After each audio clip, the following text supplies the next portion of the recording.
I'm Lindsey Smith, creator of FoodMoodGirl.com, and today I'm going to show you how to make oatmeal in a cup in a dorm with no microwave.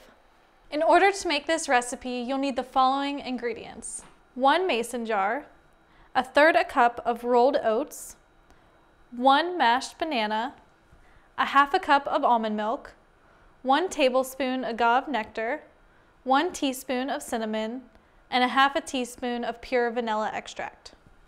To make this oatmeal, we're going to combine our dry ingredients first and then our liquid ingredients into our mason jar.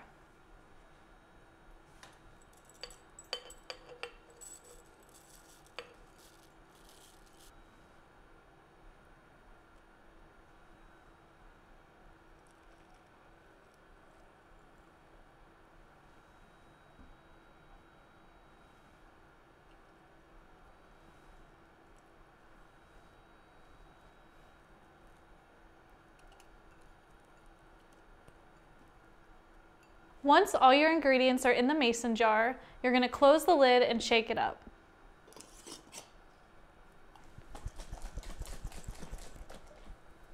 Now that your ingredients are all shook up in your mason jar, you can refrigerate it for the night. When you wake up, you'll have perfect oatmeal. In the morning, you can also add dried fruit or nuts onto your oatmeal mixture. Since this has a lid, you can also take it for the perfect on-the-go breakfast. I'm Lindsey Smith, creator of FoodMoodGirl.com, and that's how to make oatmeal in a cup in a dorm with no microwave.